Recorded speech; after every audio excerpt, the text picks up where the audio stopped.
Bom dia! Bom Bom dia. dia a todos, a todas.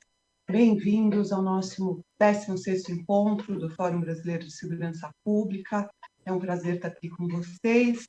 Esse ano o encontro acontecendo em formato híbrido, né? Ontem e hoje à distância, com transmissão online, quinta e sexta, dia 8 e 9, presencial aqui em São Paulo. Ainda dá tempo, gente, quem quiser se organizar para vir na quinta e na sexta, vem.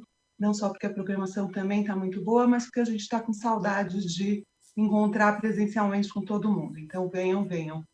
Bom, hoje a gente tem, como sempre, diversas mesas acontecendo. Eu sempre sofro nisso, porque a gente tem que escolher que mesa a gente participa, e eu, como boa geminiana, detesto escolhas, mas acho que a gente está numa escolha ótima aqui nessa mesa, que vai falar sobre redes, greves e manifestações, limites da participação política dos profissionais de segurança pública no Estado democrático. Acho que talvez um dos temas que tenha se configurado num tema fundamental nesses últimos anos, né, de acirramento e de maiores conflitos políticos do país, enfim, de tensões políticas um pouco mais graves que a gente vem vivendo. E desde 2018 a gente está percebendo aí algumas mudanças que acho que levaram a gente no fórum a se preocupar bastante com o tema. Eu vou contar um pouquinho algumas das coisas que a gente tem produzido sobre isso, mas que fez também com que a gente considerasse que fosse fundamental convidar para conversar sobre esse assunto hoje 3 pessoas que a gente está muito feliz, estamos muito felizes que eles estejam aqui, e é o nosso querido Coronel Sérgio Abreu, da Brigada Militar, ex-comandante da Brigada, hoje professor de Direito, cada vez mais um acadêmico de Direito e menos um policial militar, né, Coronel? Mas a gente sabe aqui que ele tem sempre muito a dizer, com uma qualidade muito grande de participação, membro do Fórum, associado, nosso amigo há muito tempo. A doutora Rosimeire, que é corregedora da Polícia Civil de São Paulo, não foi também, doutora, por óbvio, uma escolha aleatória, não só pelo currículo da senhora, mas porque São Paulo é um estado também importante nesse debate, né? Eu acho que a gente tem, inclusive, uma casuística aqui, eventualmente, para eventualmente comentar um pouquinho do Vale a Pena. E estamos contando também com a deliciosa participação da Paris, que é inspetora da Polícia Rodoviária Federal. A gente aqui montando a mesa, ficou pensando, não dá para ser uma fala só institucional, a gente tem que ouvir os profissionais de segurança, e acho que ouvir a Paris é uma das coisas mais legais que a gente podia ter escolhido mesmo, pelo currículo da Paris. Paris, depois você conta um pouco, detalhe um pouquinho a sua trajetória, mas porque a Paris, além de ser uma profissional altamente qualificada, ter uma carreira acadêmica, ela também tem uma reflexão política que acho que é importante para a gente trazer para essa mesa aqui diversos pontos de vista, né? Bom, eu queria comentar um pouquinho, muito rapidamente, antes da gente começar a nossa mesa. Como eu disse, esse assunto está nas preocupações do Fórum já há algum tempo. Acho que fazer essa mesa hoje, no dia 6 de setembro, véspera do 7 de setembro, também não é um acaso, né? Acho que as forças policiais do país hoje estão, de alguma forma, de prontidão, tensas, pensando um pouquinho como é que vai ser amanhã. As notícias começam já a circular. Acredito eu, particularmente, que teremos um 7 de setembro pacífico e organizado, e que as forças de segurança estão super preparadas para que isso aconteça, inclusive em Brasília, o meu quadradinho do coração. Mas acho que no Fórum a gente tem se preocupado bastante com esse tema, né? A gente, de alguma forma, está olhando, tentando juntar aí algumas pontas de um novelo meio misturado, né, que de alguma forma tem a ver com a questão das candidaturas mesmo, dos profissionais de segurança pública, né? A gente trabalhou agora os dados preliminares do TSE, que vão mostrar um aumento de quase 30%, 28,5% nas candidaturas de profissionais de segurança pública nesse ano, em relação a 2018, né, um crescimento muito grande. Hoje a gente tem mais profissionais de segurança pública candidatos no país do que professores. É uma mudança numa lógica de perfis de candidaturas eleitorais tradicional no Brasil, quase 95% desses profissionais candidatos hoje em partidos de direita, de centro-direita, né, resultado talvez aí dessa polarização política de alguma forma que a gente tem. E a gente tem, inclusive, hoje, esse total de profissionais de segurança pública somando 6,6% do total de candidaturas no país. Em alguns estados, como o Distrito Federal, como Amazonas, Rondônia e no Distrito Federal, a gente tem mais de 10% dos candidatos são profissionais de segurança pública. Só fazendo um parênteses aqui, eu estou falando profissionais de segurança pública, mas isso inclui também membros das Forças Armadas, tá? Então, é um número que está pegando aí também militares em sentido amplo. E aí, vindo um pouco mais para o nosso assunto, não que esse não seja, esse é o nosso assunto fundamental, mas o Fórum também fez um levantamento muito importante sobre o que é o engajamento desses profissionais de segurança pública, né? Hoje a gente tem quase mais de 60 milhões de seguidores desses profissionais nas redes sociais, né? A gente pegou os que têm maiores seguidores e a gente vai ter aí, por exemplo, esses profissionais somando mais de 31 milhões de seguidores no Facebook, mais de 22 milhões de seguidores no Instagram, os dois perfis com maior número de seguidores em São Paulo, por exemplo, no Instagram, por exemplo, são de dois delegados do estado de São Paulo, doutora Rose, depois a gente fala um pouco sobre isso.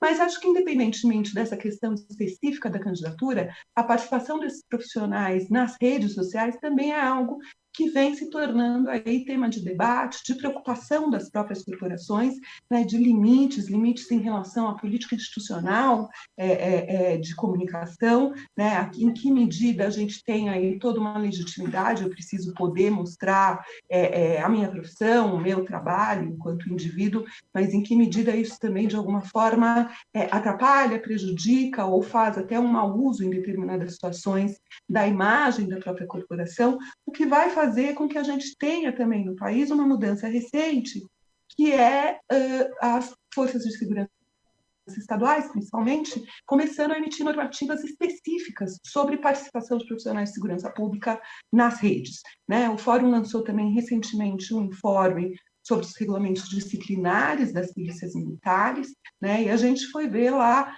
foi um trabalho gigantesco que a equipe fez, levantando aí, por enquanto a gente só conseguiu sistematizar a parte dos regulamentos militares, ainda não fomos para a legislação da Polícia Civil, mas aí a gente foi ler lá regulamento por regulamento, os 27 regulamentos para entender as transgressões disciplinares, como é que isso funcionava, e a gente foi ver como, de alguma forma, a gente já tem nos 27 estados, nos 27 regulamentos, normas que, de alguma forma, se aplicam a essa questão das manifestações públicas, das manifestações em rede, das manifestações políticas, das participações políticas desses profissionais, mas, apesar disso, a gente tem, ultimamente, também normas específicas novamente sendo editadas, porque o arcabouço normativo, de algum jeito, me parece, não vinha dando conta, o que é razoável, né? Esse fenômeno de redes sociais também é algo novo. Mas acho que essa é uma preocupação grande esse envolvimento e os limites disso, desses profissionais de segurança pública nas questões políticas. A gente tem casos graves que acontecem, recentemente no estado de São Paulo, não sei se é de conhecimento de todos, depois é só procurar na internet, a gente teve um vídeo circulando de um policial militar dado numa comunidade fazendo uma preleção política contra uma determinada candidatura à presidência e a favor de outra, inclusive dizendo vão tomar suas casas, se vencerem, não sei o quê. Né? A gente tem situações que são situações que há uma mistura desse profissional em serviço, muitas vezes fardado, adotando um posicionamento político que, de alguma forma, nos parece vai contra a própria lógica do Estado Democrático de Direito. Né? Eu me lembro, em 2018, eu sou a maluca da corregedoria e da ouvidoria, eu fiz uma denúncia numa corregedoria por causa de um policial militar, eu vi dando uma entrevista de um caso, uma prisão ali que ele tinha acabado de fazer, e aí ele estava contando o caso, no meio da fala, ele vira e fala Brasil acima de tudo, Deus acima de todos. Né? Em plena eleição de 2018, no meio do nada, não era algo nem que a repórter tivesse como dar conta disso, porque foi no meio de uma fala, apontando um caso, E aí eu, como disse, sou a louca da corregedoria e da ouvidoria, fui lá, fiz a denúncia, falei, pô, isso não pode, né? Isso é um mau uso dessa farda, dessa função pública, mas que, por outro lado, a gente entende que é difícil limitar, é difícil controlar, e tem esse limite tênue com a necessidade democrática de permitir que, de alguma forma, como qualquer outro cidadão, os profissionais de segurança pública também tenham seus direitos de manifestação, de participação política assegurados. Então, eu acho que a gente tem muito o que falar aqui.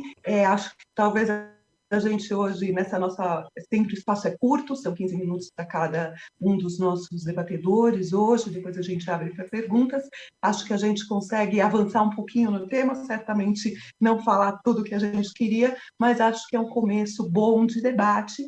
E a gente começa hoje a nossa conversa com o Coronel Sérgio Abreu. Gente, eu falei rapidamente de cada um de vocês, mas seria legal que no início da fala vocês também se apresentassem mais detalhadamente para o público saber direitinho com quem está falando. Vamos lá, Coronel. Rosemary, é Rosemary, não seria? Sim, Rosemeire, Coronel, Rosemeire. Sim. Estou combinado ali. Pode Eu ser? tinha sugerido o senhor, mas pode ser. Pode ser. Não, eu cedo a vez, com toda certeza. Por favor, Coronel. Doutora, vamos lá, doutora. Fui eu mesma que me confundi aqui. Ok, muito obrigada. Bom dia a todos e a todas. Eu gostaria de iniciar agradecendo o convite honroso para participar desse fórum importantíssimo de segurança pública. Agradecer a nossa simpática mediadora, moderadora, Isabel, Coronel Sérgio Roberto de Abreu, a senhora Paris Borges Barbosa. Bem, senhores, eu sou corregedora atualmente, né, da Polícia Civil do Estado de São Paulo, sou delegada há mais de 30 anos, conheço bastante, né, das lides policiais, dos comportamentos policiais que possam causar descrédito à imagem da instituição policial, notadamente quando esses comentários são feitos via redes sociais, né, cuja repercussão é imediata e, portanto, atinge de forma rápida aos vários segmentos da sociedade e, inegavelmente, refletem, quer queira, quer não, a imagem da instituição, se o uso da palavra, se a forma de manifestação implica comentários desconformes, né, vale dizer, comentários impróprios e que, portanto, são indesejáveis e devem ser evitados. Como a nossa mediadora disse, não tem sido incomum, né, nas redes sociais que policiais fardados, né, policiais que usam a indumentária policial ou usam como fundo de pano banners, brasões, enfim, siglas, alguma coisa que o identifique como policial. É importante que esse policial saiba que é livre, né, a manifestação do pensamento, que é consagrado o direito de expressão. Ocorre que essa liberdade não é absoluta, né? Ela é exercida no ambiente policial mediante certa censura. Não diríamos, talvez, a expressão censura, porque pode ser um pouco impactante, mas digamos que haja limitações que são necessárias, porque também a cautela é um dever. A cautela também faz parte do mundo do direito. Então, toda vez que nós proferimos nossas opiniões, nossas manifestações pessoais, nós temos que zelar para que essas manifestações não se confundam com os valores defendidos pela nossa instituição. Então, nós devemos falar como como particulares, né, e não representantes da entidade a qual nós fazemos parte. Não é por outro motivo que os policiais são considerados carreiras de Estado e, portanto, devem exercer, né, suas funções com total isenção, com total imparcialidade, né, e, portanto, sem demonstrações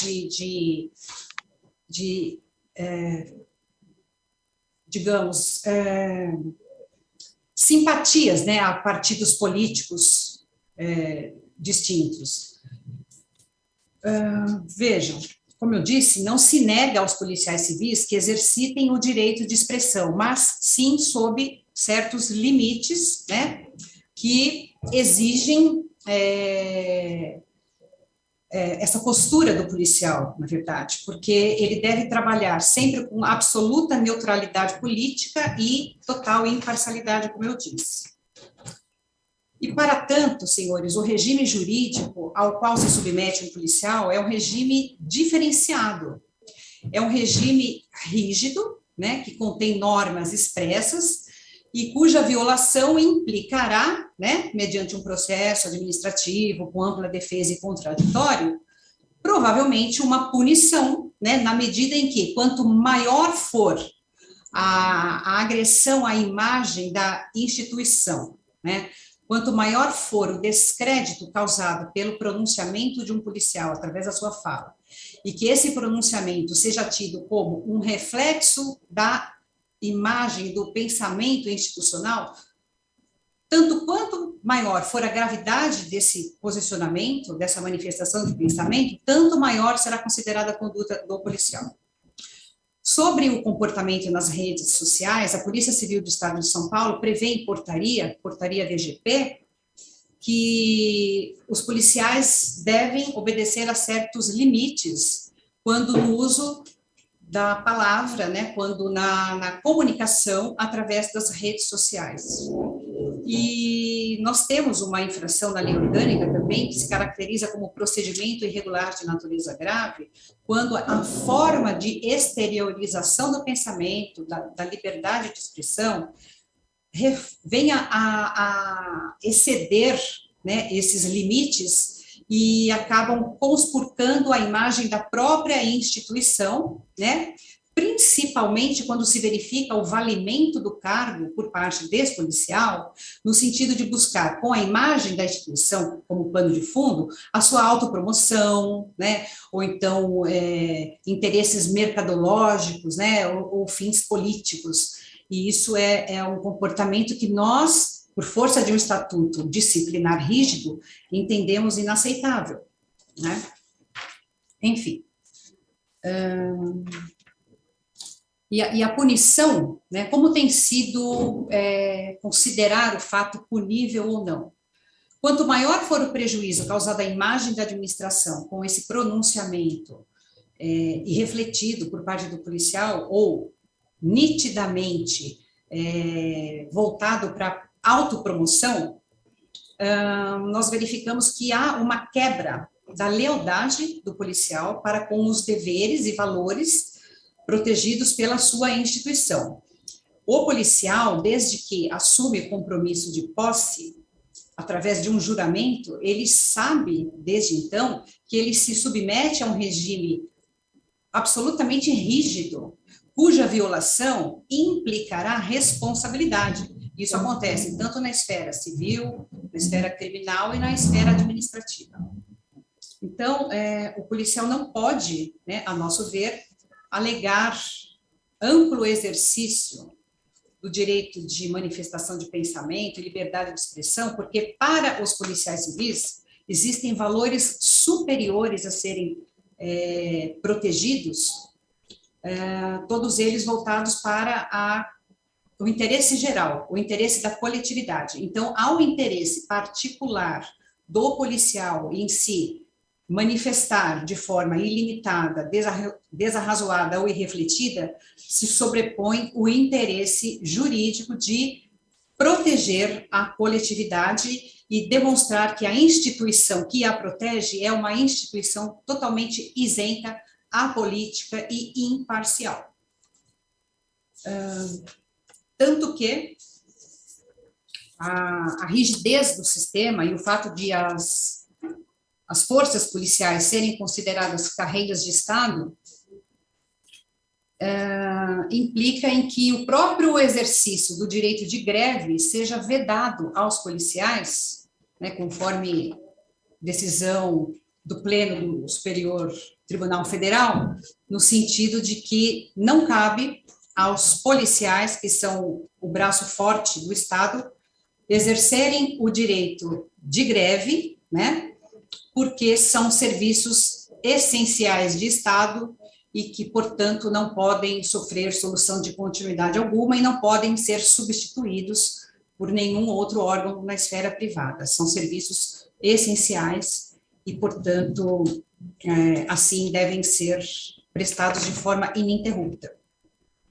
O que não significa, a toda evidência, que os policiais, através das representações classistas e sindicais, possam perfeitamente reclamar pelos seus direitos, por suas aspirações profissionais, enfim, para melhorias dentro da instituição policial. Eu sei que falando como corregedora pode talvez parecer um pouco pesada, né, a minha exposição, mas o fato é que policiais aqui no estado de São Paulo, e creio que em geral, eles, por se submeterem a um regime diferenciado jurídico, né, com previsões de deveres éticos indeclináveis, com previsões de condutas absolutamente proibidas, devem se curvar sob pena de indisciplina e insubordinação e falta de ética na atuação profissional, né, de exercer direitos que são conferidos a todos, embora para nem todos também, né, esses direitos podem ser ilimitados, porque existem interesses coletivos e gerais que devem se sobrepor aos interesses individuais. Então, essas eram as considerações que eu gostaria de ter feito e agradeço e fico à disposição. E perdoe também o certo nervosismo, porque o fórum é de uma envergadura e importância, e eu confesso que é a primeira vez que eu participo de um fórum desse JAES, e com a responsabilidade de ser corregedora no estado de São Paulo. Então, tudo que eu disser, claro, está sendo observado, sopesado e posto em análise, né, pública. Então, muito obrigada.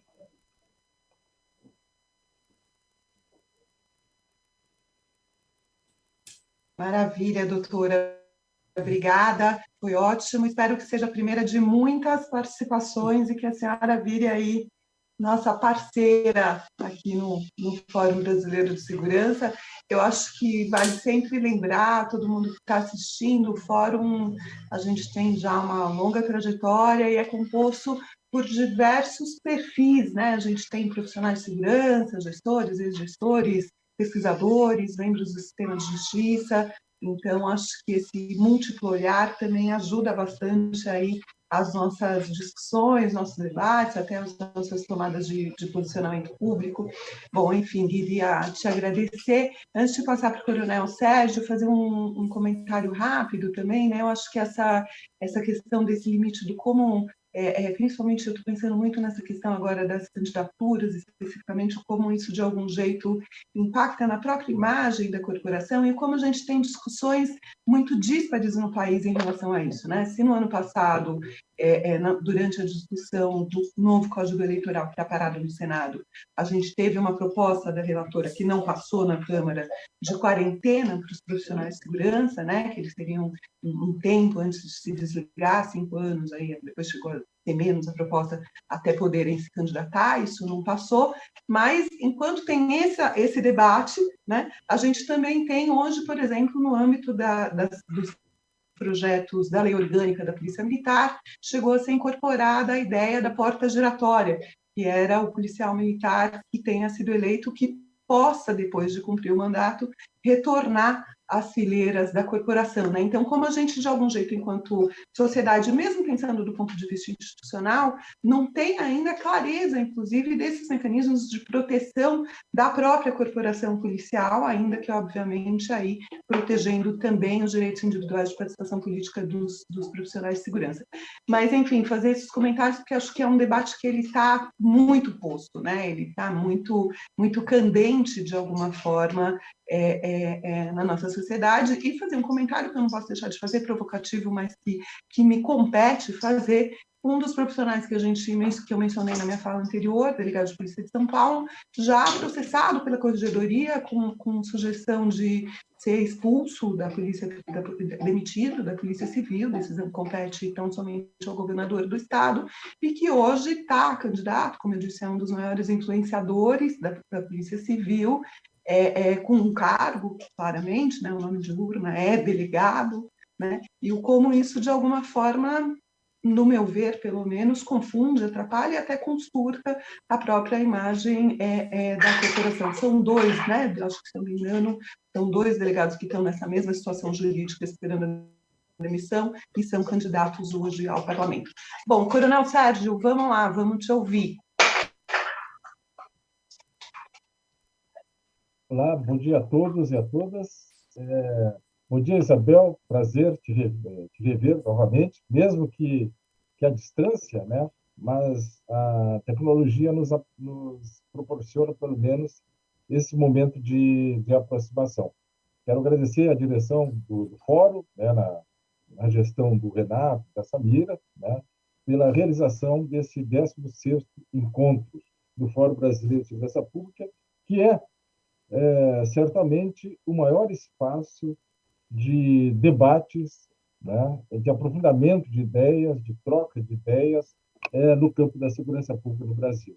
E que, nesses 16 anos, né, já 16º encontro, tem trazido à tona debates importantes e ajudado a construir um caminho para a segurança pública cada vez melhor para o nosso país, através não só do encontro, que é o encontro de debates e reflexões, mas também de todo o material de pesquisa que produz, e, em especial, o anuário de estatística de segurança pública. Então, me sinto muito honrado, né, por estar aqui nesse momento, participando dessa mesa, reencontrando, então, a Isabel, que está sendo a nossa moderadora, e quero fazer uma saudação especial à doutora Rosemary Monteiro de Francisco Ibanez, corregedora da Polícia Civil, que me antecedeu na fala, quero cumprimentá-la também pela fala muito importante, e também pela inspetora Paris Borges Barbosa,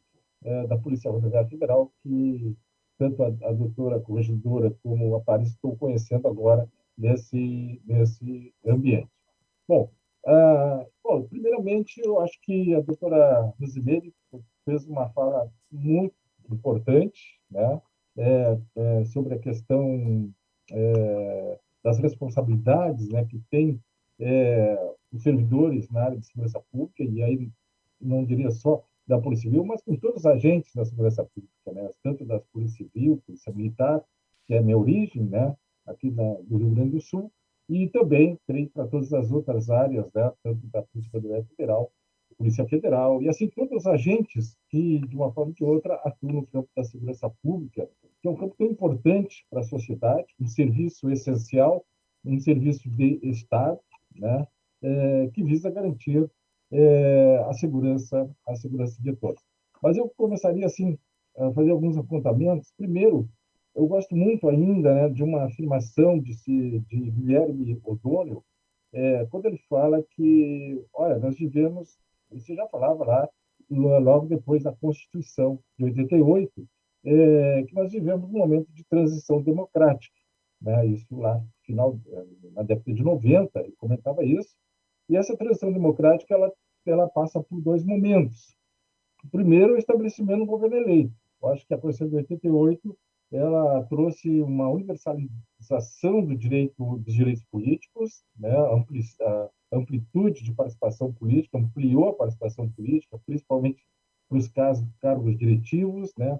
Hoje nós temos uma democracia representativa bastante ampla, né? Elegemos todos os cargos dirigentes políticos e também a participação como eleitor, principalmente no caso dos militares, das polícias militares, onde houve ampliação do direito ao voto, principalmente para a base de soldados, que na época da ditadura eram proibidos de exercer esse direito. Então, eu vejo que a Constituição de 88, né, ela constitui um Estado democrático de direito. Então, esse Estado democrático de direito, né, que estabelece, então, a democracia como um pressuposto de organização política do nosso Estado, ele vai trazer vários avanços, né?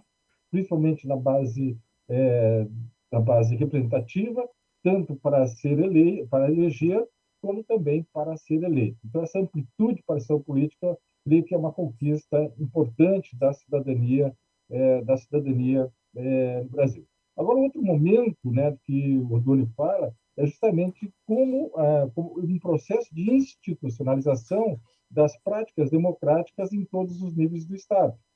Então, esse é um processo mais complexo, porque hoje nós estamos aí com 34 anos da Constituição de 88 e temos que fazer uma reflexão. Será que as nossas instituições, será que a nossa sociedade está plenamente incorporada num processo democrático?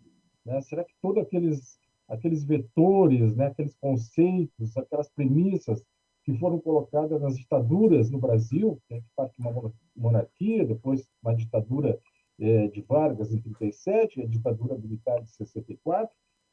Então, nós temos um vetor autoritário muito presente ainda na nossa sociedade e principalmente nas instituições. Será que nesses 34 anos nós conseguimos depurar esses conceitos democráticos e inserir realmente, né, os conceitos da democracia e de um pensamento democrático na função da segurança pública? Então, essa é uma questão que precisa ser bem analisada. Claro, aqui não é o espaço que nós vamos debater profundamente isso, mas é um ponto de partida para nós pensarmos todo esse movimento que temos aí de participação mais ativa política na segurança pública, né?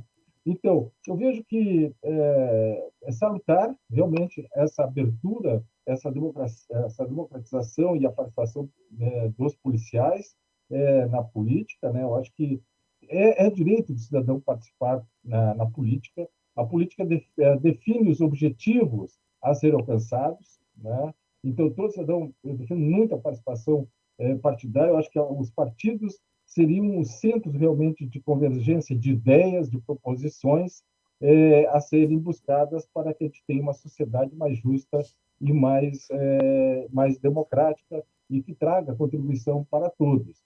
Agora, a questão é nós sabemos como hoje o nosso sistema político brasileiro se estrutura, principalmente em relação aos partidos, né? Eu vejo hoje aqui nos candidatos, as propagandas eleitorais, principalmente de rua, os candidatos não identificam seus partidos.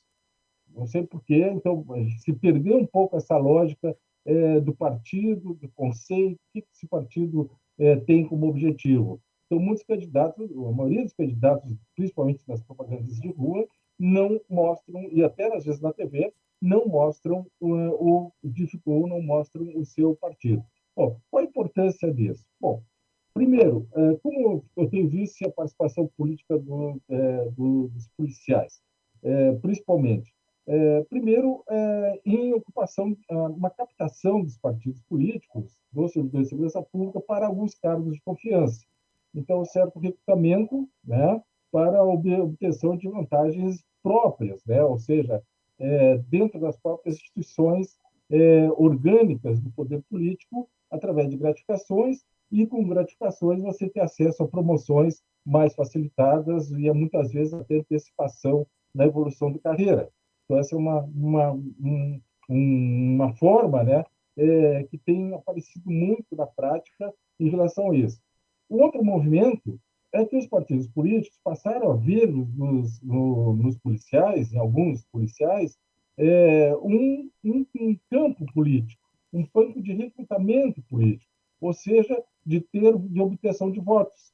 Ou seja, os partidos precisam ter, né, no nosso cômputo, no nosso sistema que é proporcional, ele precisa ter uma quantidade de votos. Então, um dos caminhos, né, para obter essa quantidade de votos é justamente recrutando policiais para se candidatarem, incentivando policiais a se candidatarem para buscar esse nicho, vamos dizer assim, eleitoral que é trazido, né, por esses policiais. Então, aí me parece onde esse policial muitas vezes tem lideranças, né, alguns têm uma certa liderança, ou liderança interna ou liderança externa, pelos trabalhos que realizam junto à comunidade, então são cooptados para justamente atender, muitas vezes, essa questão que envolve o interesse no número de eleitores e de votos. Então, aí que está, me parece, Isabel, um pouco essa questão de quantos candidatos, né, essa ampliação dos candidatos, porque os próprios partidos políticos têm buscado nesses segmentos, né, é, um, uma amplitude da sua representação, da sua influência através das suas lideranças. E aí que tem uma questão que me preocupa muito, né? Porque o que defende esses candidatos, né? Ou seja, o que se defende muitas vezes? O que defende? Vamos garantir a segurança, algumas promessas na área de segurança, e aí essa questão que envolve, né, a segurança é que vai ter aí uma situação que a doutora Rosemary colocou muito bem, e que preocupa realmente, porque essas candidaturas elas estão muito ligadas à instituição, ou seja, o uso da instituição com proveito próprio para uma candidatura. Porque uma candidatura ela é legítima, né, democrática, todos têm direito a eleger e ser eleito, né, mas essa é uma carreira própria, uma carreira individualista, mesmo que essa pessoa eleita possa significar uma certa representatividade, e a democracia é composta por grupos de pressão, de representatividade, mas esse é um projeto individual. No mesmo que ela ocupa um cargo político, ela se descola, né, da sua base, descola daquilo que lhe deu o impulso, porque ela vai estar num outro momento e vai caminhar diante de uma outra onda política que se estabelece no sistema. Então, é a questão que se coloca aí, que realmente é fundamental, é essa separação entre o privado, o interesse privado, que é legítimo, né, eu ser candidato, eu buscar a eleição, buscar uma representatividade, e aquilo que é misturado, ou seja, que envolve as instituições. Porque as instituições, elas têm uma legitimidade que são próprias, e é uma legitimidade construída pelo conjunto dos seus servidores, e é uma construção histórica. Então, no momento que você usa as denominações, usa os símbolos, inclusive usa até instrumentos, né? Você vê, às vezes, no caso das polícias militares, você vê uniforme. No caso de militares, por exemplo, usando equipamentos similares às viaturas militares, né? Já tivemos aqui no Rio Grande do Sul um oficial do Exército que usava uns veículos militares, né? Claro, para privados, mas todos caracterizados. Então, isso confunde muito a população, porque ela acaba fazendo uma confusão entre instituição e representatividade.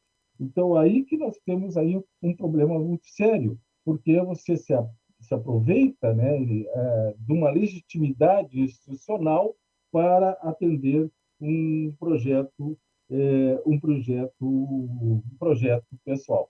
Então, aí é o desafio para as instituições de como se blindarem, né? O mecanismo pode ser adotado. Hoje já existe, não vou entrar na parte normativa, né? Existem muitos recursos normativos, mas uma questão realmente de uma afirmação ética. Ou seja, até que ponto é ético legal e ético, você usar de toda uma legitimidade institucional, inclusive assumindo projetos, nós temos casos aqui de candidatos que assumem a titularidade de um projeto, que, na verdade, é um projeto coletivo, né, de uma política pública coletiva. Bom, uma outra questão que nos preocupa muito dentro desse espectro, né, e dessa fase de transição democrática que tem aparecido muito nos últimos anos, né, ou seja, praticamente nos últimos anos isso se acirrou e com a tecnologia, é que, tradicionalmente, ou seja, as organizações formais são as instituições, né, como bem coloca a doutora Rosemary, né, ou seja, a instituição tem uma normativa, tem todo um regramento, há um juramento, os policiais fazem o juramento, isso estabelece um padrão formal da instituição. Agora, ao lado desse padrão formal, existe uma base informal, que muitas vezes não é estudada e que não é observada. E essa base formal é a base que distorce os conceitos formais, os conceitos éticos de uma prática funcional.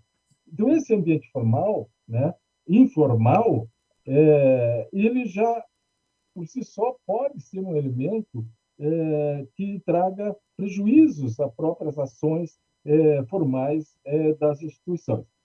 Mas agora alimentado pela tecnologia informacional, principalmente da questão das redes sociais e que são, por um lado, extremamente importantes para a vinculação da informação, mas, por outro lado, são vinculadoras de mensagens incorretas, né? Mensagens incompletas, que são as chamadas, ou mensagens falsas, como as fake news. Então, a gente tem percebido que nas redes sociais a circulação de informações e de mensagem, tipo fake news, né? Mensagens construídas tecnicamente, muito bem pensadas nas suas construções, mas que disseminam, que minam, né? Que minam a base dos profissionais, inclusive levando uma mensagem equivocada para a sociedade. Então, acho que esses são alguns desafios, né, que estão aí colocados, né, principalmente, e quais os limites, vamos dizer assim, que nós poderíamos apontar. Acho que tem uns bonitinhos, né, Isabel? Não estou contando aqui o horário. Qual o limite? Olha, o limite é a própria Constituição, né? Ou seja, o limite, né, é a democracia. Tudo aquilo que foge e é atentatória contra os princípios democráticos, né, ele deve ser proibido pelas instituições e principalmente pela sociedade, porque como se parece muito aí nas fake news, nesse discurso informal, né, nessa base subterrânea do relacionamento entre os profissionais, são as questões hoje que temos que se combater muito, que são as manifestações de ódio ou apoio às manifestações de ódio. E muitos candidatos já colocam um pouco essas pautas, né, como pautas da sua candidatura e que vão de encontro, certamente, né, com a ética e a legitimidade das suas instituições. Então, esse é um outro ponto extremamente importante, né, que precisaríamos debater, justamente, é a questão de como o uso, né, das redes sociais para a disseminação de fake news e distorção dos próprios pensamentos democráticos. E, por fim, já apontado pela doutora Rosemary, em relação à questão de pressões, né, em relação às corporações, aí no sentido mais corporativo, não institucional, é legítimo que os policiais tenham que ter um retorno pelo seu trabalho, tem que ter uma qualidade de vida assegurada pela população. Então, tem obrigações, né, por exemplo, a proibição da greve, da manifestação, até quem usa arma não pode usar a arma para fazer pressões, nem as polícias e muito menos as Forças Armadas, né? Ou seja, seria inconcebível a sociedade ter profissionais armados que usem as armas contra a própria população.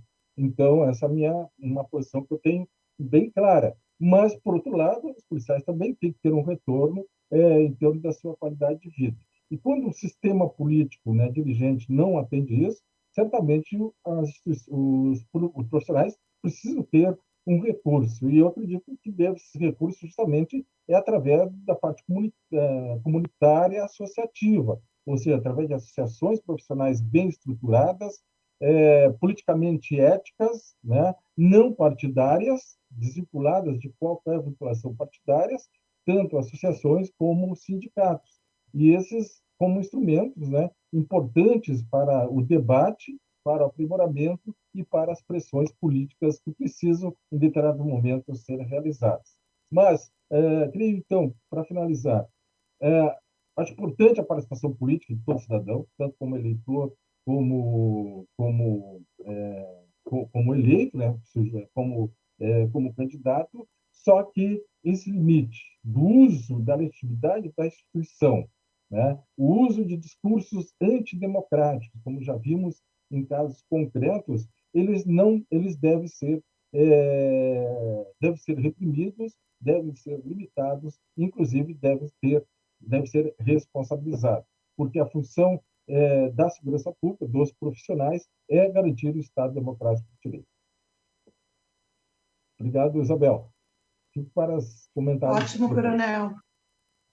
Obrigada, a gente tem já até algumas perguntas aqui. Eu tô simultaneamente coordenando a mesa e coordenando a minha filhotinha aqui, estou numa dupla coordenação aqui. Mas vamos lá.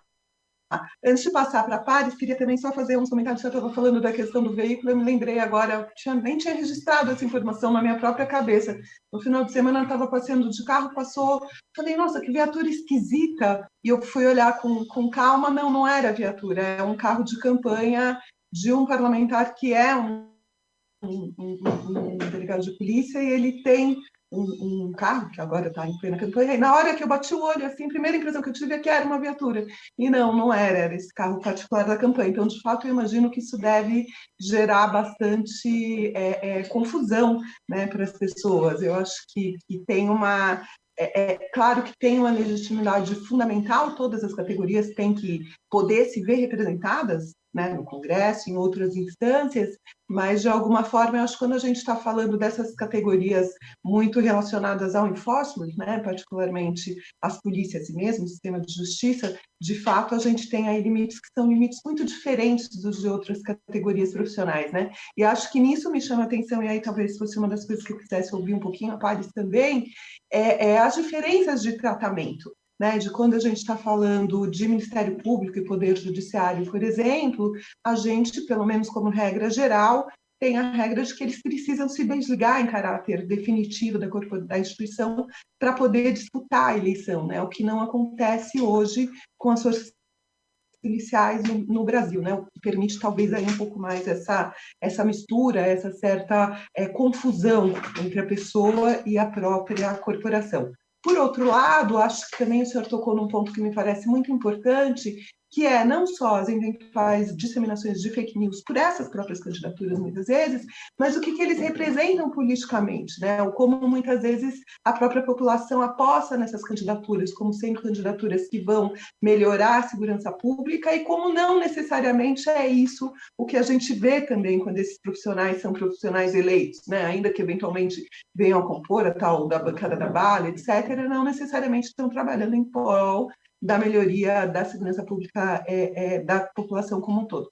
Mas queria, por último, fazer só mais um comentário de como essas questões, a exemplo de outras, né, começam a aparecer, a gente não dá devida atenção até que o problema fica grave demais. Eu estava me lembrando que quando eu estava no governo federal, a gente tinha um problema, que depois virou um escândalo no estado do Amazonas, que era um problema de um apresentador de televisão que tinha uma parceria com a PM local e que tinha em primeira mão as operações que a PM ia fazer, ele televisionava, mostrava, tipo um da Atena, né? Mas era um apresentador local, e aí, num determinado momento, descobriu-se, inclusive, que a PM estava armando operações, inclusive, que resultavam muitas vezes em mortes de pessoas, para que isso fosse ampliar a audiência aí desse programa de televisão, né? Então, quer dizer, lá atrás a gente já tinha indícios de que a coisa poderia crescer como cresceu em relação, principalmente hoje, às redes sociais, que a gente teve esse caso de São Paulo, né, também muito semelhante, de algum jeito, embora não envolvesse morte, mas de um policial que, de algum jeito, até armava situações para fortalecer seus canais sociais, e a gente, de algum jeito, não deu conta disso enquanto sociedade, enquanto mecanismos internos de controle para prevenir, né? Mas acho que sempre é tempo. O direito costuma chegar atrasado, mas a sorte é que ele chega, né? Paris, vamos te ouvir, acho que você tem uma perspectiva bem legal para falar com a gente, inclusive porque quando a gente está falando da PRF, a gente também está falando de uma corporação com outras características, outra cara, outro tipo de inserção na sociedade brasileira. Então, vamos lá, Paris, está com você a palavra. Obrigado, Isabel. Bom, quero dar bom dia a todo mundo, para começar. Quero agradecer muito o Fórum Brasileiro de Segurança Pública, na figura da Isabel Figueiredo, pelo convite para participar aqui do encontro.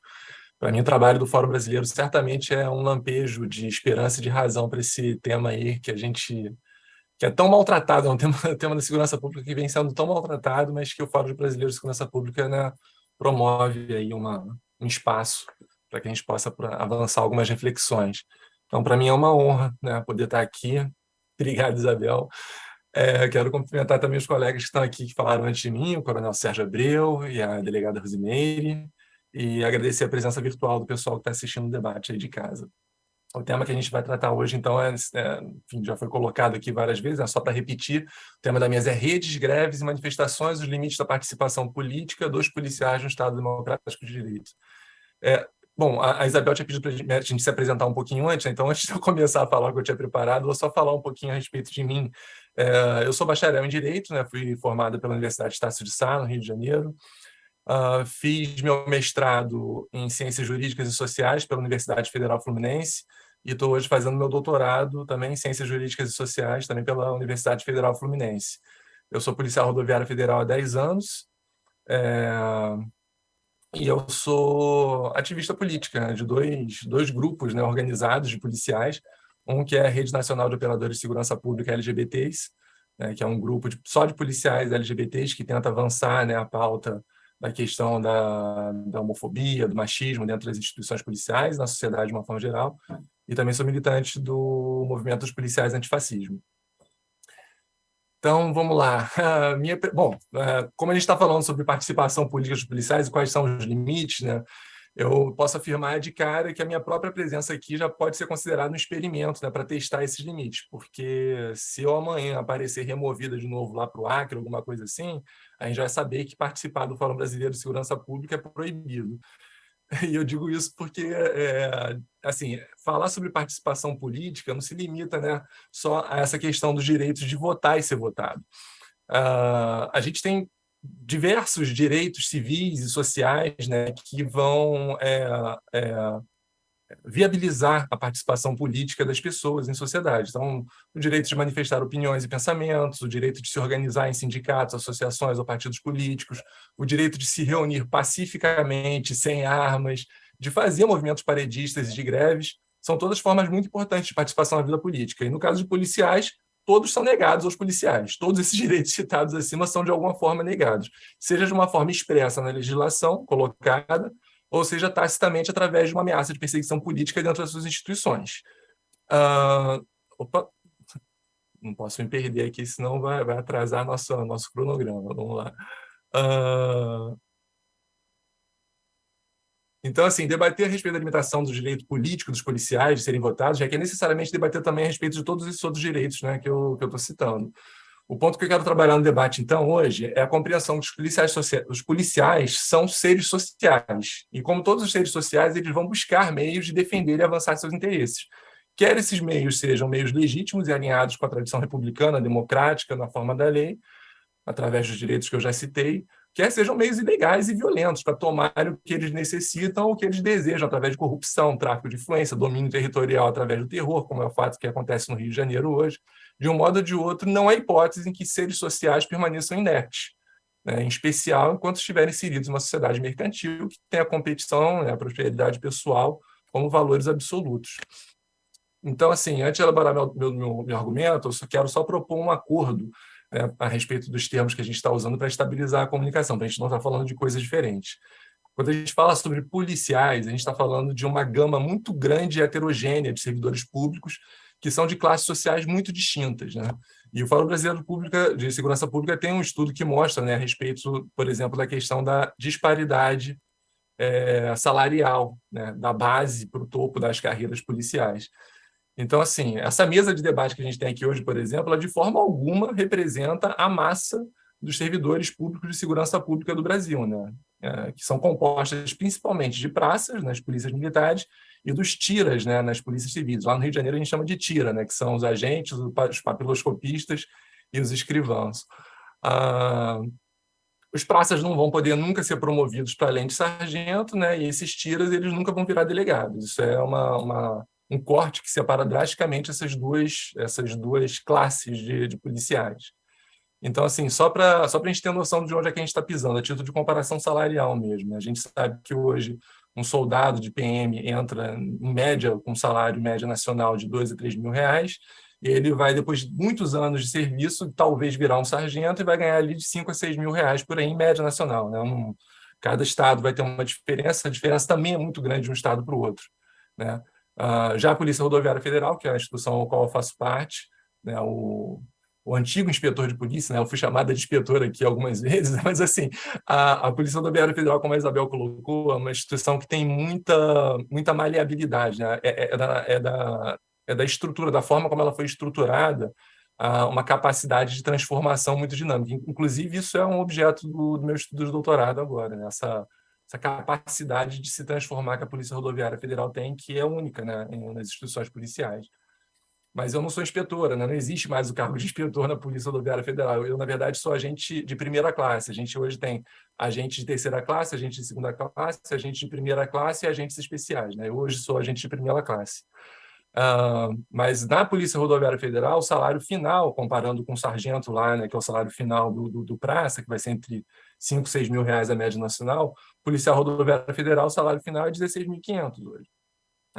A média de um delegado de polícia civil no Brasil, apesar que eu sei que a situação da Polícia Civil de São Paulo, né, doutora Razimelli, está pior do que todo o Brasil, está muito pior, né? Eu sei que as remunerações da Polícia Civil de São Paulo estão muito aquém da média nacional, mas a média nacional de uma remuneração de um delegado de polícia civil no Brasil é um inicial ali já de 16.500, quer dizer, o final da carreira de policial rodoviário federal. E aí, quando você vai falar sobre os oficiais da Polícia Militar, né, os coronéis vão ter médias salariais muito acima de 20 mil reais, né? Se eu não me engano, no estado do Rio Grande do Sul, né, onde o coronel Sérgio Abreu coronel da Brigada Militar do Rio Grande do Sul. Eu trabalhei no Rio Grande do Sul também, coronel. Eu entrei na Polícia Rodoviária Federal, trabalhando ali na cidade de Lajeado, ali no Vale do Taquari. Mas, bom, enfim, na Brigada Militar, por exemplo, os coronéis hoje, né, do Rio Grande do Sul, recebem aí cerca de 28 mil reais para cima, ou, enfim, em torno disso. Então, assim, não quero expor assim, os nossos colegas, mas é porque eu gostaria mesmo de mostrar que essas disparidades salariais, e principalmente não só a disparidade salarial, mas uma rígida hierarquia militarizada que é imposta em todas as instituições policiais, elas vão promover umas disputas internas e vão impedir que a gente possa tratar esses atores políticos como se fossem uma massa homogênea, né? Então, assim, policiais são muito diferentes e todas essas diferenças vão acarretar em luta por poder, influência e vão trazer esses conflitos de interesses, né, para a disputa política entre eles, não só, né, em relação à sociedade como um conjunto, mas também entre eles. Aliás, as restrições de direitos civis que eu estou falando desde o começo, elas são muito mais duras para os policiais que se encontram na parte de baixo dessa hierarquia. A Isabel Figueiredo mostrou aqui, por exemplo, a nossa mesa, né, que a gente, no início da mesa, ela falou sobre a síntese, sobre a manifestação de usos de redes sociais, dos policiais, tal.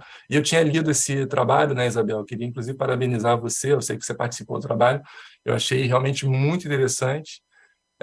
E queria destacar assim, uma coisa que me chamou a atenção do trabalho, né, é que quando a gente está falando sobre manifestações e opiniões políticas, todos os regimes, né, dos policiais, das polícias militares, usavam esse termo, né, manifestações e opiniões políticas, né, sem definir claramente o que seria uma opinião política. É óbvio, né, que você manifestar apoio a um deputado, a um candidato, seria uma manifestação política, mas e outras manifestações de pensamento de que não fossem de cunho tão eleitoral. Então, por exemplo, quando você fala a respeito de um policial que vai manifestar uma opinião a respeito da redução da maioridade penal, a respeito, né, de aprovação da pena de morte, a respeito, né, da ampliação das excludentes de licitude, todas as opiniões, né, que são, na verdade, muito consenso dentro das as polícias, elas, né, óbvio, elas são um reflexo da sociedade, a nossa sociedade é muito conservadora, mas a polícia é mais conservadora. Então, assim, em geral, os consensos que atravessam, né, esse conjunto de pessoas tendem a ser esse tipo de opinião, né? Então, assim, redução da maioridade penal, relativização a respeito da prática de tortura, né, ampliação da excludente de licitude, legalização da pena de morte, são coisas que estão sendo faladas.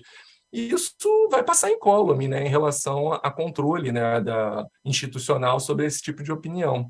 Agora, se o policial vier a falar alguma coisa a respeito, por exemplo, de legalização de drogas, né, legalização de aborto, se ele for falar, por exemplo, a respeito de um debate sobre a desmilitarização das polícias, a respeito da onda fascista que a gente está vivendo hoje nesse país, tudo isso vai gerar já uma represália institucional muito maior do que se ele estivesse falando ali sobre redução da maioridade penal ou legalização da pena de morte. E isso se dá porque existe discricionariedade em relação ao controle da opinião dos policiais dentro das instituições. Isso não vai vir apenas na forma do controle formal, como a delegada Rosimeire colocou, né, através de um processo administrativo feito pela Corregedoria. Esse controle também vai vir através de métodos não oficiais, né, como a gente conhece, que são as perseguições políticas, que é a punição geográfica, né, do qual todo policial tira a praça, está bem acostumado e sabe que acontece. E essas punições extraoficiais, elas também são formas de controle da manifestação da opinião dos policiais. Então, assim, não dá para a gente descolar, né, esse conservadorismo das polícias com relação às manifestações de opiniões e dizer que esse controle de opinião política vai se dar de uma forma isonômica, né, ou imparcial. Muito pelo contrário, né? Essa dinâmica, inclusive, ela é uma dinâmica que vai repor, né, e reforçar algumas características de machismo estrutural, né, de uma masculinidade tóxica, de um racismo, homofobia dentro das instituições policiais, porque você vai ver que policiais que vão fazer comentários homofóbicos ou piadas homofóbicas dentro do seu ambiente de trabalho não vão ser reprimidos por conta disso, da mesma forma como um policial que venha a se colocar como uma militante dos direitos LGBTs, né? Isso causa um desgaste institucional, porque você está distante da opinião convergente, no momento que você está distante da opinião convergente, você está em risco, né?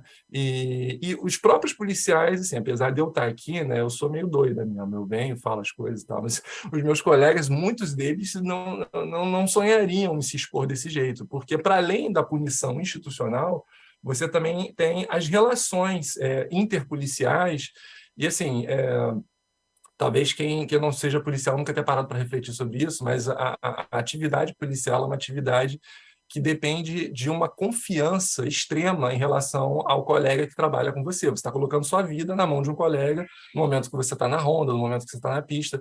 A atividade é uma atividade de risco, você precisa ter confiança nessa pessoa. Então, quando você começa a colocar opiniões que vão ao contrário, né, vão contra a maré, você começa a criar ruídos de comunicação, e isso pode desgastar as relações e diminuir, né, essa relação, que ela não é só uma relação racional, ela é uma relação emocional também. Você precisa dessa relação emocional, estar conectado com o seu parceiro de alguma forma, para você garantir a sua segurança no seu trabalho, né? Então, assim, eu não quero me estender muito, mas tenho só um pouquinho mais para falar, Isabel. Se eu estiver ultrapassando meu tempo, você me avisa, por favor, só porque eu não estou vendo eu mesma. No que diz respeito, assim... Fica tranquila que eu te falo. Tá bom. No que diz, por exemplo, então, assim, também é direito à associação, sindicalização, participar de partidos políticos. Na verdade, não vou nem falar muito tanto sobre isso, mas como eu sou participante de duas associações, né, na verdade, uma associação instituída, né, que é a Rede Nacional de Operadores de Segurança Pública, ela tem uma forma associativa, uma pessoa jurídica, né, na forma de uma pessoa jurídica. Os policiais antifascismo, né, eles se recusam a adotar uma forma associativa justamente por entender que isso seria uma forma de aumentar o controle estatal sobre a nossa atividade de militância política. Então, nós evitamos, né, adotar uma forma associativa justamente para tentar driblar um pouco, né, o nível de controle e de repressão em relação à nossa atividade de militância política. Mas eu não posso deixar de citar, né, que, bom, a gente sabe que policiais militares são proibidos de sindicalizar, de se filiar a partidos políticos, né? E em determinados regimentos, a depender do Estado, são também proibidos de se associar, né? Entrar em associações. Mas mesmo os policiais civis, policiais rodoviários federais, que não têm essa proibição expressa, eles também sofrem, como eu estava dizendo, represálias que não são as oficiais, que não são as que estão no regimento. Então, por exemplo, os policiais antifascismo, no ano de 2020, foram catalogados, né, rotulados, incluídos numa lista de policiais, né, não gratos, uma lista de personas não gratas do Ministério da Justiça, um dossiê secreto, né, que iria dar conta de monitorar e de mapear quem seriam esses dissidentes, né? Isso foi revelado na época, em 2020, pelo UOL, né, virou um escândalo, foi até o STF para ser julgado, o STF determinou que era proibido fazer listas secretas, mas se a lista é secreta, não adianta você proibir que a lista é secreta. Você só vai saber depois que acontecer um escândalo jornalístico que trouxer isso à tona. Então, são essas formas de controle, né, insidiosos que vão afetar, né, a organização dos policiais para além só do que está exposto no regulamento. E eu preciso muito aqui falar o nome do meu querido amigo, né, do Rio Grande do Norte, policial civil, Pedro Tia, que ao longo do ano de 2020 2021 inteiro teve a organização do movimento dos policiais antifascismo no Rio Grande do Norte foi investigada pelo Ministério Público Federal do Rio Grande do Norte, e o Pedro Tia foi apontado como líder de uma organização paramilitar, né? Era isso que estava pesando sobre a cabeça, né, de uma pessoa que estava tentando avançar um debate público sobre segurança pública. E, assim, alguns colegas no Policiais Antifascismo ficam muito irritados comigo, né, que eles gostam de se acreditar muito mais revolucionários do que eu entendo que o movimento é. Eu, na verdade, entendo que o movimento é bem careta, né? Eles odeiam quando eu falo isso, mas eu vou continuar falando, porque as nossas pautas são pautas assim, de militarização, falar sobre carreira única, ciclo completo, que apesar de serem mudanças profundas, né, na forma como as polícias se estruturam, são mudanças assim muito muito pequenas, né, digamos num retrato mais amplo, né, do que é os problemas sociais a respeito de segurança pública. Agora eu vou tocar os dois pontos que são realmente espinhosos, né, a questão dos direitos de greve. Eu quero deixar logo bem claro que eu tô... Oi? 5? 1 minuto, dá? Não, 1 minuto? Não. 2. Eu vou falar bem rápido. 2 é um bom então. acordo. Tá bom. Eu vou falar bem rápido. Eu estou ciente que o direito de greve é uma coisa espinhosa, porque realmente pessoas armadas fazendo greve me preocupa, especialmente porque normalmente esses movimentos são cooptados por forças fascistas que vão usar essa insatisfação política para gerar tumulto e instabilidade, que foi o que a gente viu no Ceará e no Espírito Santo. Mas é justamente porque eu entendo os riscos da mobilização grevista dos policiais que eu coloco como a única solução a regulamentação do direito de greve. Porque se você mantém... bom, então, para avançar logo no outro ponto, né, e juntamente com isso também a questão, né, da eleição de policiais. Você tem hoje uma tentativa de... Isso aparece um debate muito forte, né, e aparece problematizado, né, com as questões que foram colocadas aqui bem pelo Coronel Sérgio e pela Rosimeire, também por você, né, Isabel, a respeito dos riscos, né, do policial utilizar a imagem institucional, né, e disso manipular a opinião pública e tudo mais. Mas o que eu penso é que, tanto em relação à questão da greve, quanto em relação à questão da candidatura, são formas que esses policiais, principalmente os da base, né, vem encontrando para conseguir alguma forma de expressar, ainda legitimamente, né, digamos assim, ainda de forma não ilegal e imoral, o seu direito de participação política na vida pública. E aí, para encerrar, eu vou deixar aqui a metáfora que eu gosto muito, que é a metáfora de uma panela de pressão, né?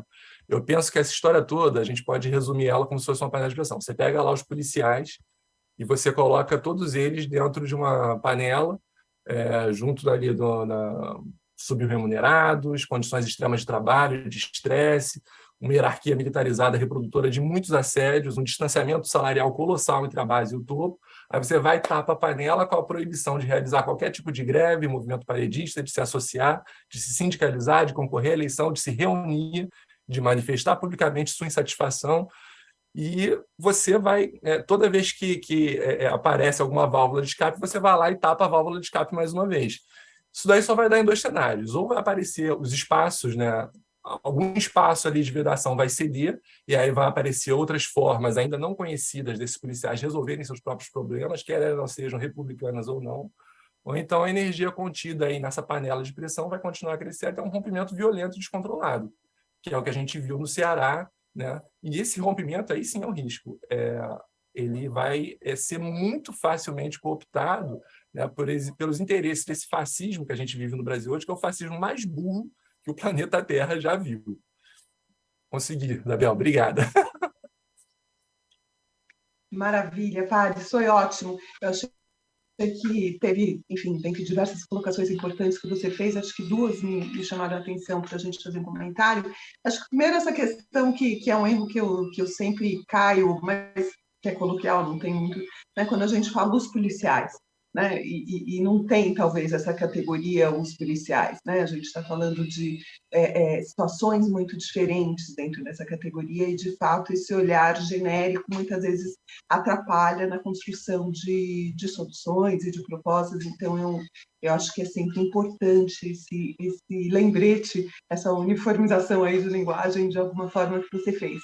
Mas acho que você traz também uma outra questão que para a gente é importante, que é pensar, né, como esses mecanismos, o limite do uso dos instrumentos democráticos pelos próprios profissionais de segurança pública, que acho que é a nossa grande questão, né? Eu acho que, se de algum jeito é óbvio que é necessário essas válvulas de escape, a possibilidade de reivindicar, a possibilidade de manifestar suas insatisfações e as suas demandas, não é? Como muitas vezes esses instrumentos são capturados pelo próprio fascismo, de alguma forma, né, ao qual você se referiu. E acho que aí é um limite fundamental para a gente pensar, né? E eu fico sempre lembrando, estava lembrando de várias coisas quando você estava falando, e uma das coisas que eu estava lembrando era de uma questão de Pernambuco, né, quando a gente teve, inclusive, uma queda de um comandante-geral naquele período de manifestações, acho que de 2020, porque também teve uma tropa meio que escolheu qual manifestação eles iam reprimir, qual manifestação eles iam, de alguma forma,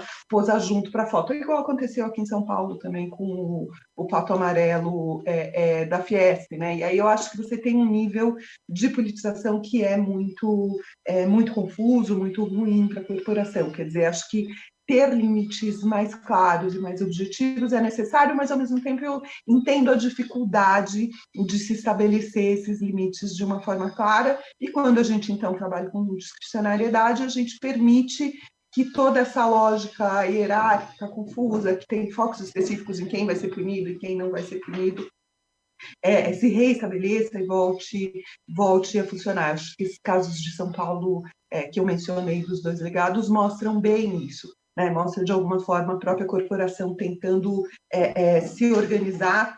Não é fácil a ideia de você imaginar de policiais, delegados que cheguem a esse ponto do processo administrativo do próprio conselho decidir pela demissão, mas o como, de algum jeito, isso se mantém, né? Assim, ainda a situação em si.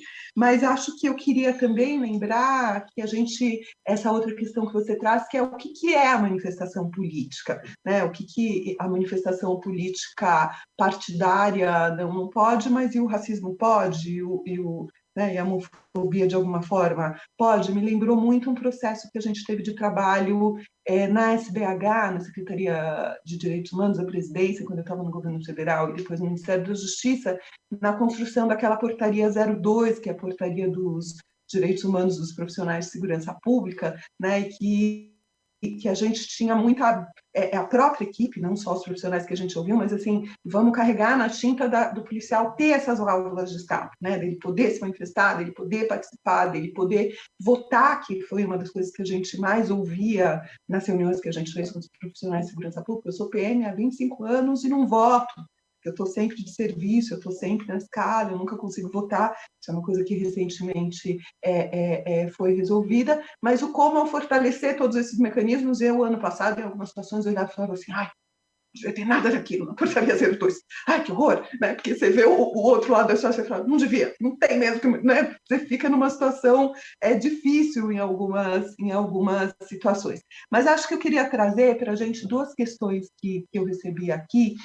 Uma que, de algum jeito, eu achei muito pertinente, as 2 muito pertinentes, mas acho que uma que traz a gente para pensar um pouco, que é uma primeira pergunta que foi feita logo depois da fala da doutora Rose, e que, em última instância, está falando assim, olha, mas a política perpassa a instituição policial, inclusive na escolha de um delegado-geral, de um comandante-geral, de um diretor de PF, de PRF, né? Então, a pergunta vai dizer assim, a senhora corregedora falou em ética, proibição e imparcialidade.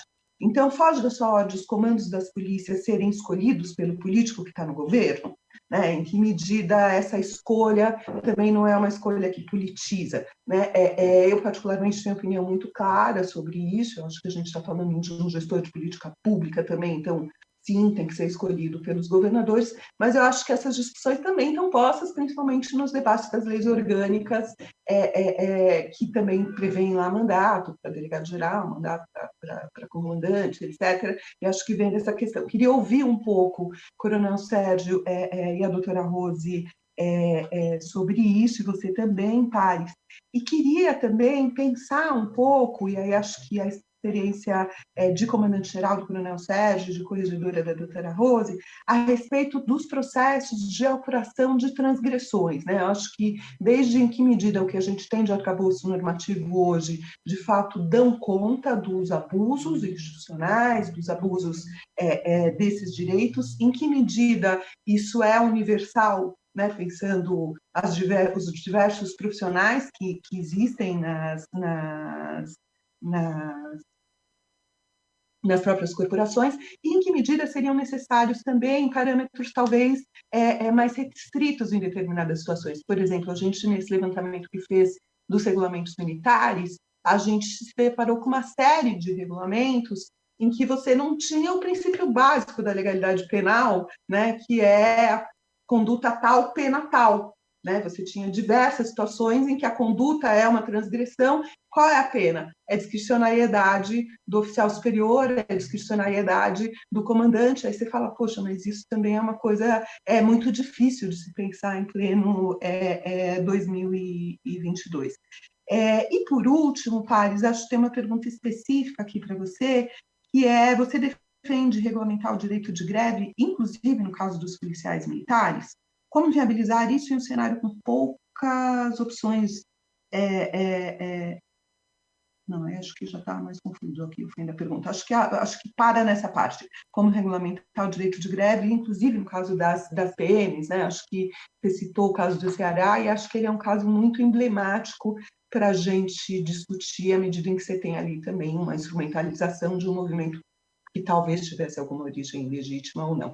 Mas, enfim, acho que queria ouvi-los, talvez seguindo a mesma ordem, para a gente variar a fala, voltando, então, para a doutora Rose. Pode ser, doutora? Pode sim. Muito obrigada, Isabel. Bem, sobre a colocação da indicação de cargos para exercer, né, cargos de confiança de gestão do delegado-geral de polícia, por exemplo, aqui no estado de São Paulo, nós não temos, como em alguns estados, a indicação em lista tríplice. Aqui, a função é de confiança do governador do estado, o que não significa que o critério seja político. Para exercer o cargo de delegado-geral, é necessário que o indicado pelo chefe do governo seja pessoa proba, né? Seja pessoa que tenha sua conduta ilibada na vida pública e na vida particular, e que, portanto, esteja autorizada a exercer um cargo de tamanha envergadura e importância na questão da segurança pública. Sobre a questão dos estatutos que são rígidos, né, que exigem posturas apartidárias, imparcialidade e isenção absolutos, a nossa portaria do IGP, delegado-geral da Delegacia Geral de Polícia, ela veda também expressamente qualquer manifestação que encerre discurso discriminatório, né, de ódio, né, ou de qualquer preconceito também. Então, o sistema é realmente rígido, né, tanto nas manifestações de cunho político, quanto nas opiniões pessoais e que possam ofender a sociedade como um todo. E acho que tem mais alguma pergunta que a mim me cabe? Não me lembro, perdão. Isabel, mais alguma pergunta a mim, dirigir? Não, eu acho que era essa específica sobre a questão política nas escolhas, né? Acho que hoje a gente, na verdade, não tem mesmo escolhas por lista tríplice. Alguns estados fizeram essa mudança e o Supremo derrubou, porque ele entende que as polícias, de fato, não têm a autonomia e, consequentemente, sim, a livre nomeação do governador. Isso, o governador que faz a livre nomeação de acordo com critérios técnicos, né? A segunda é essa questão mais específica, se o que a gente tem hoje de arcabouço, né? Acho que pensando aí nesse lugar muito privilegiado que você está agora, de corregedora de São Paulo, se há um arcabouço normativo suficiente para dar resposta para os problemas que vêm dos abusos, dos excessos, da má utilização desses instrumentos democráticos, e respostas que sejam respostas oportunas em termos do tempo mesmo, né, da pronta resposta, porque também eu vivo dizendo que a justiça que tarda é a justiça que falha, né? Não tem como não ser o contrário. Aquelas respostas que demoram muito, as situações se repetem. Então, acho que só esse último resgate, se a gente tem hoje instrumentos normativos que dão conta disso, ou estava na hora da gente reformular, aprimorar e complementar. Sim, nós temos sim. O nosso estatuto ele é muito completo, né, na descrição das condutas que caracterizam a infração, apresenta institutos de apuração, tanto para infrações mais leves, como são as sindicâncias administrativas, e aquelas infrações mais graves que ensejarão potencialmente penalidades demissórias. Em 2002, nós tivemos uma reforma no nosso estatuto, que foi introduzida pela Lei Complementar 922, que foi a chamada via rápida, né?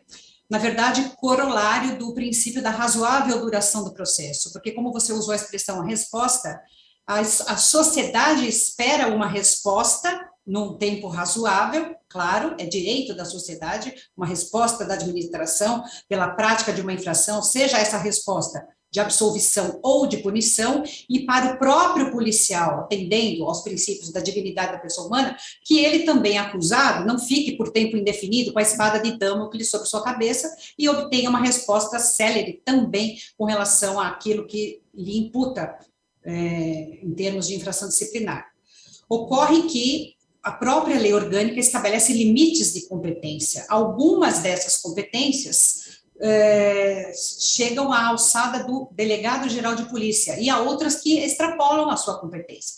As penas demissórias, elas só podem ser aplicadas pelo secretário da Segurança Pública, aqui no estado de São Paulo, ou pelo governador do estado, em se tratando de delegados de polícia.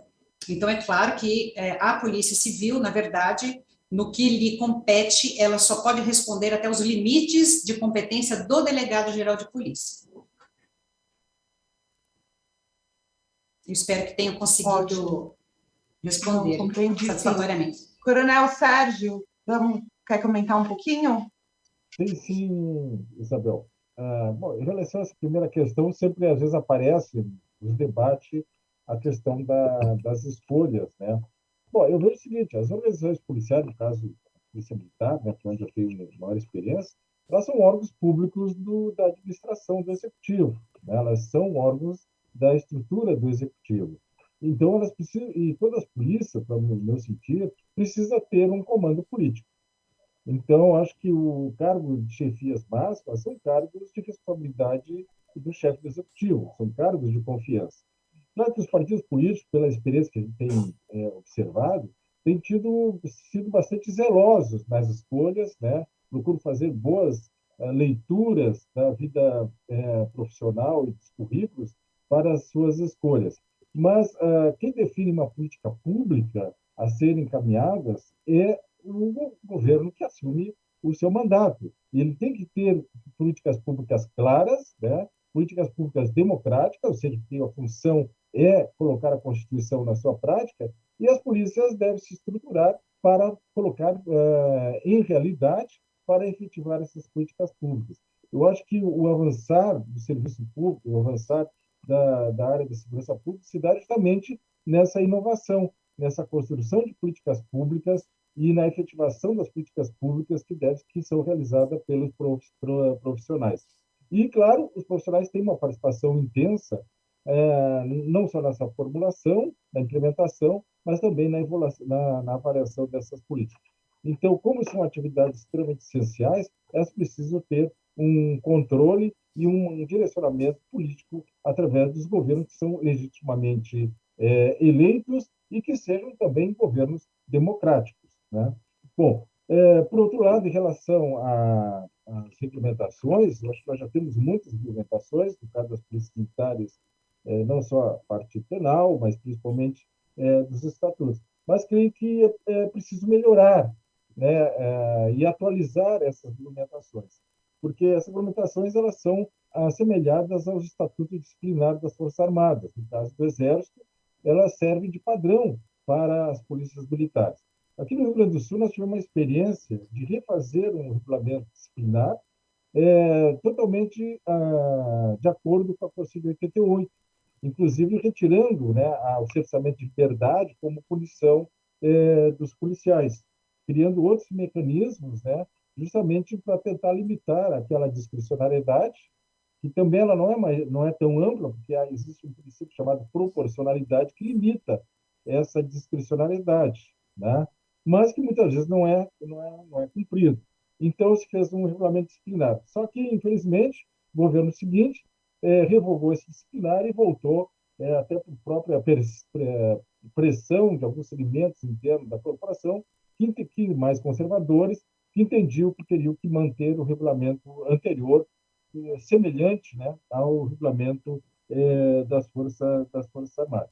Então, por isso que hoje é preciso atualizar, realmente repensar os princípios que regem a disciplina, que não podem ser princípios somente institucionais, né? Ou seja, só de defesa da instituição. São princípios da democracia, que colocam o servidor a serviço da democracia e não essencialmente a serviço das suas instituições. É isso. Ótimo, Coronel, maravilha. Pares, eu vou passar para você, eu entendi aqui a segunda parte da pergunta. A pergunta era se você defende a regulamentação do direito de greve, inclusive no caso das polícias militares, considerando que a União tem pouca possibilidade de auxiliar nesses casos, né? Pensando aí do ponto de vista de Força Nacional, enfim, de mandar reforços pela União, a capacidade de resposta da União para suprir demandas, etc., que é limitada. Essa era a segunda parte da pergunta que eu não tinha entendido, mas me explicaram aqui. Então, queria te ouvir um pouquinho sobre isso e também sobre os pontos anteriores, se você quiser falar, óbvio. Só queria fazer uma observação que a gente tem 3 minutos para terminar a mesa. Então, eu vou te pedir para falar 2, para eu poder ter 1 para encerrar a nossa história aqui, tá bom? Eu sou péssima, né, para controlar tempo. Vou falar rápido, então. Acho que a respeito da apuração de transações, o coronel e a delegada já contribuíram, acho que eu não tenho mais a acrescentar. Sobre a questão da política atravessar a polícia, né, eu diria que não é nem só em relação à escolha dos dirigentes, dos comandantes, tá?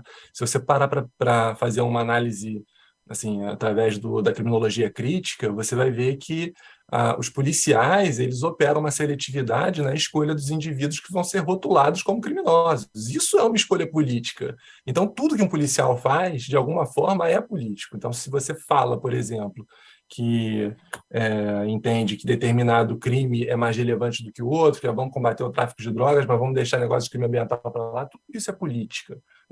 O agir do policial é sempre político nesse sentido, se a gente leva em consideração que a seletividade está sempre operando, né? E criminoso não é uma qualidade intrínseca a ninguém, é um rótulo que é colocado nas pessoas, né? Agora, sobre a questão da greve, né, que eu acho que a pergunta foi direcionada para mim, é mais assim, espinhosa. Para começar, sim, eu defendo regulamentar o direito de greve, inclusive para PMs, até porque eu defendo a desmilitarização das PMs, né? Então, obviamente, eu vou defender também o direito de greve para eles. A gente tem que entender que, historicamente, o direito a fazer greve, a regulamentação do direito de greve, sempre foi uma forma de esvaziar o movimento dos trabalhadores, porque se você tivesse movimentos grevistas sem nenhum tipo de parâmetro e de limite, o movimento dos trabalhadores ele tendia, né, isso as greves de 1917 aqui no Brasil mostraram, tendiam a querer aprofundar cada vez mais, né, a causa operária e avançar, né, enfim, até um ponto, talvez, de ruptura com o sistema, com o modelo econômico, né, posto, que é o modelo econômico capitalista. Mas aí você vem com direitos de greve justamente para falar, opa, tem um limite. Quem vai dizer o limite sou eu, o Estado. Eu, Estado, vou dizer para você o que você pode e o que você não pode fazer. E dessa forma, eu vou controlar até onde as suas demandas podem ser avançadas. E é nesse sentido que eu falo, assim, no sentido até contra-revolucionário, né, que não é bem o que eu gostaria, mas no sentido até contra-revolucionário, que o que a gente tem hoje em relação ao debate sobre greves é um debate raso, porque a gente coloca um dogmatismo jurídico que fala assim, vamos bater uma solução fantasiosa de como o mundo devia ser. Não pode fazer greve. Mas não vai deixar de acontecer greve só porque colocaram lá na lei que não pode mais acontecer greve. Falar isso por si só não vai resolver a questão. E isso é equivalente a você estar no seu carro lá, e aí você vê uma luz lá no painel acender, dizendo que é uma pane mecânica, e a sua solução é cortar os fios para apagar a luz, entendeu? A pane mecânica continua lá, porque o problema que subjaz não é a greve em si. O problema que subjaz é que a gente vive uma sociedade baseada no modelo de exploração, né, de exploração da classe trabalhadora, e o policial, ele ao mesmo tempo que é uma vítima, ele também é um algoz disso. Então ele está numa situação um pouco dicotômica, né? E é nesse sentido, né, de vítima e de algoz que ele se coloca. Então, como a gente está longe de uma situação, né, de ter condições dignas, saudáveis de trabalho para os policiais da base, né, que trabalham no colete vencido, que trabalham em situações de estresse, o índice de suicídio está lá em cima, o valor da remuneração não é suficiente para eles manterem a vida dele, da família dele, em condições de dignidade. Então, assim, seja através de greve, lobby no Congresso, eleição de representantes, eles vão procurar alguma forma de se organizar. E regulamentar o direito de greve seria uma forma de colocar limite. Então, vai ter greve, mas não pode ter greve com pessoas armadas na rua, não pode ter greve que interrompa o serviço essencial, que não faça a prestação de socorro, né? Manter os policiais na rua prestando atendimento às situações de emergência. A Polícia Rodoviária Federal, em 2014, fez uma greve onde todo mundo continuou indo para o trabalho, todas as situações de emergência, de criminalidade, de acidente continuaram sendo atendidos, tudo que a gente fazia era não fazer mais multa de bobeira. A gente só não ficava mais na pista parando todo mundo e multando as pessoas. A gente suspendeu só a produção de multas. E isso causou um impacto muito grande a ponto de que a gente teve uma represália que veio de cima para baixo. Ministro, diretor-geral, todo mundo falando que se a gente não voltasse a fazer multa, a gente ia ser demitido. Né? Os que estavam em estágio probatório seriam demitidos. O diretor-geral da Polícia Rodoviária Federal no Rio de Janeiro, na época, chegou a falar que a gente poderia ter certeza que o processo administrativo disciplinar era regido pelo princípio da pessoalidade, que se fosse o caso de ter que demitir alguém, ele conseguiria demitir. Ele falou isso em público, né, para todos os policiais. Então, assim, por isso que eu digo que, né, regulamentar esses direitos de greve estabeleceria até onde pode ir e a gente ia conseguir construir, né, de forma pacífica, né, a válvula de escape para que esses policiais, né, lutem pelos seus direitos. Maravilha, Paris. Gente, a gente precisa encerrar aqui, temos os nossos limites de horário, acho que é um super tema, como eu disse, certamente a gente não ia dar conta dele hoje, não dá mesmo, acho que é um tema, vou brincar com o Renato, que agora todos os encontros do fórum tem que ter uma mesa sobre esse assunto para a gente poder, as pessoas avançarem um pouco no tema, eu acho que é um tema super da hora, assim, super candente nesse momento. Queria, então, finalizar agradecendo mais uma vez a participação de vocês. Eu achei que foi ótima a nossa mesa. As mesas vão continuar disponibilizadas na plataforma, eu imagino que depois subam para o YouTube lá para frente, mas por enquanto seguem na plataforma. Convidar todo mundo que está assistindo para continuar nessas atividades que estão online hoje. A gente tem ainda rodada de mesa agora pela manhã, tem os grupos de trabalho com os trabalhos de profissionais de segurança pública de tarde, tem o encontro presencial na quinta e na sexta, quem puder vir, vem para a gente matar a saudade.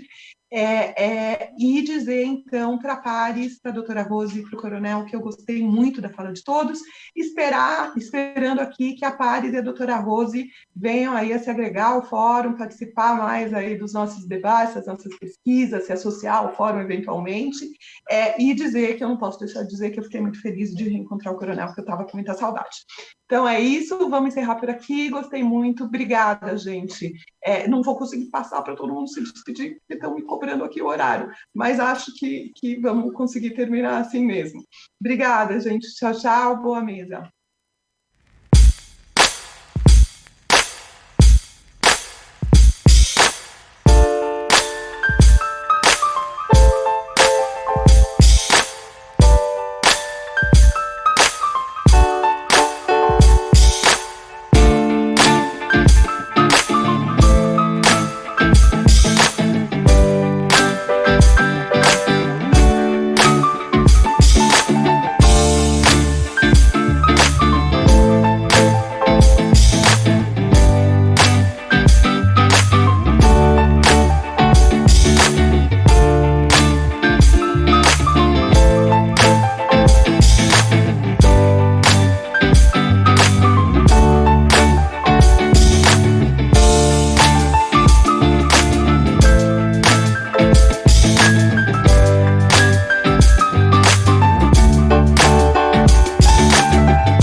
Obrigada.